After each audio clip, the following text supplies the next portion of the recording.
Apa arahan Bapak kepada kami menghadapi Pilpres 2024? Tanya lagi, apa yang harus kita lakukan? Pertanyaan berikut, masa kita diam saja, Pak? Di kesempatan yang baik ini ingin saya sampaikan, saya akan menyampaikan kemana kapal besar relawan Jokowi ini kemudinya kita arahkan.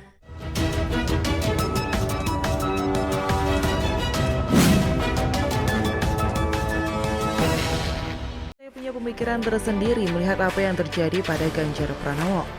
Alih-alih melihat kegaduhan di PDIP sebagai konflik, saya justru melihatnya sebagai bagian dari asahan terhadap kemampuan Ganjar Pranowo sebagai politisi dan juga seorang pemimpin. Untuk mencapai level seperti Presiden Jokowi, Ganjar mesti harus banyak belajar dan praktek, harus banyak diasah, diuji, dan bahkan dibikin jungkir balik. Apakah Megawati sebagai ketum PDIP mengharuskan capres dari Terah Soekarno? Nyatanya enggak kok, buktinya ada Jokowi. Tentu saja Megawati tidak mungkin menunjuk siapa yang bakal diusung oleh PDIP buat Pilpres 2024 nanti. Masih terlalu lama jarak waktunya. Jadi kapan? Ya bercermin saja dengan apa yang terjadi pada Jokowi waktu itu. Kira-kira sekitar 1 tahun ya sebelum hari H pemilihan. Bahkan sebelum itu sempat ada bantahan dari PDIP soal pengusungan Jokowi. Jadi kalau sekarang ada bantahan, ada teguran, ada keributan terkait Ganjar Pranowo Nyapres, maka itu adalah bagian dari proses dan ujian buat Ganjar untuk menempa dirinya. Makin kesini, saya makin merasakan sinyal positif soal penempaan Ganjar jadi capres. Ini pun saya rasakan ketika beberapa hari lalu beredar analisa seorang pengamat politik melihat kegiatan Jokowi dan Megawati. Tepatnya pada hari Jumat lalu, 11 Juni. Megawati waktu itu menerima gelar Profesor Kehormatan di Universitas Pertahanan RI. Sementara Presiden Jokowi bertolak ke Semarang meninjau kegiatan vaksinasi di sana sebagai bagian dari rangkaian kegiatannya di Jawa Tengah. Dalam analisa yang dikemukakan oleh Neni Nurhayati, Direktur Eksekutif Demokrasi and Electoral and Empowerment Partnership atau DEEP, disebut bahwa Jokowi absen di acara Megawati dan lebih memilih ke Semarang dengan didampingi Ganjar. Sementara acara Megawati di Universitas Pertahanan dihadiri oleh ketiga anaknya termasuk Puan dan beberapa menteri termasuk Menhan Prabowo serta dari unsur militer antara lain Budi Gunawan dan Andika Perkasa. Nama Prabowo sempat disebut Megawati dalam pidatonya. Bahkan sempat cerita soal viralnya berita soal dia menyebut Prabowo sebagai sahabat yang disebutnya dalam acara peresmian patung Soekarno di halaman Kementerian Pertahanan Jakarta. Sehingga memang ada kesan kedekatan antara keduanya. Bagi saya, jika Presiden Jokowi ke Semarang didampingi Ganjar itu memberikan sinyal dukungan Jokowi terhadap Ganjar, maka kedekatan Megawati dengan Prabowo dalam dua momen berbeda itu pun bisa disebut sebagai sinyal dukungan Megawati terhadap Prabowo. Kedua kesimpulan ini dikuatkan pula dengan adanya hasil survei dari SMRC yang baru dirilis kemarin Minggu 13 Juni. Nama Prabowo menduduki tempat teratas dalam berbagai simulasi dengan 42 nama, 15 nama, 8 nama, dan 3 nama, disusul oleh Ganjar. Namun juga dimasukkan unsur tahu, artinya hanya pemilih yang tahu atau kenal tokoh itu yang bisa memilih, maka nama Ganjar menjadi yang teratas, disusul oleh Prabowo. Selain itu ditemukan pula ada kecenderungan bahwa para pemilih yang puas dengan kinerja Presiden Jokowi akan cenderung memilih Ganjar, walaupun bukan dari masa pendukung PDIP. Tingkat kepuasan terhadap kinerja Presiden Jokowi mencapai 75,6%. Dari angka itu 43,9% diantaranya memilih Ganjar sebagai capres, disusul lagi oleh Prabowo dengan angka 23,3%.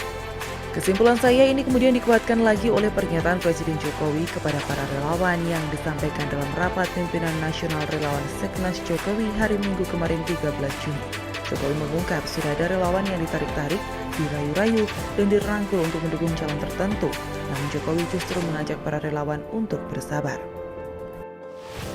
Jangan lupa untuk subscribe dan nyalakan lonceng notifikasinya. Apa arahan Bapak kepada kami menghadapi Pilpres 2024? Tanya lagi, apa yang harus kita lakukan? Dan berikut, masa kita diam saja, Pak? Di kesempatan yang baik ini ingin saya sampaikan, sabar dulu, nggak usah tergesa-gesa, nggak usah gerusa-gerusu. Saya tahu relawan Jokowi termasuk Seknas Jokowi ini seksi akan ditarik-tarik ke sana kemari oleh para calon yang ingin maju pada pemilihan presiden 2024. Akan menjadi rebutan banyak pihak untuk didekati. Kenapa begitu? Karena para relawan telah terbukti mengantarkan saya menjadi Presiden Republik Indonesia 2 periode. Benar enggak? Dan sekarang saja sudah ada relawan Jokowi yang ditarik-tarik untuk mendukung A, B, dan dirangkul oleh si C, dan sebagainya. Tapi masih lebih banyak lagi relawan yang masih menunggu. Oleh sebab itu, saya menyarankan kepada para relawan untuk mengamati dulu. Kita pelajari bersama-sama peta politiknya dengan baik. Saya melihat masih ada waktu yang cukup untuk melakukan itu semuanya. Nanti pada saatnya saya akan berbicara. Saya akan menyampaikan kemana kapal besar relawan Jokowi ini kemudinya kita arahkan. Seperti mengajak agar relawan percaya pada pilihan yang akan di-endorse oleh Jokowi, termasuk yang diisyaratkan dalam sinyal-sinyal yang dilontarkan oleh Jokowi.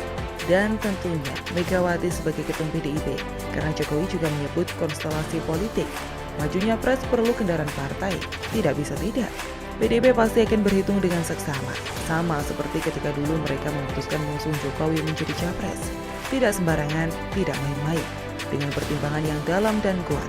Oleh sebab itu, kesimpulan saya sejauh ini, nampaknya PDIP dan Jokowi sudah memberikan sinyal kecenderungan terhadap pasangan Ganjar dan Prabowo. Ganjar Capres, Prabowo Cawapres. Bagaimana menurut Anda?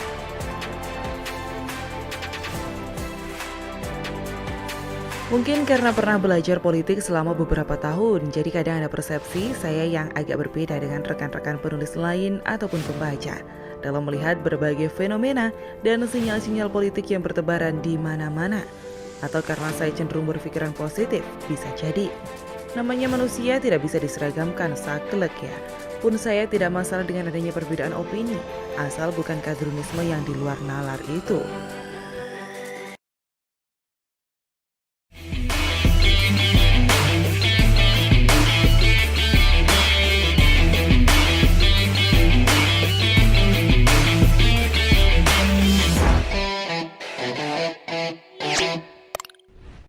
Jangan lupa untuk subscribe dan nyalakan lonceng notifikasinya.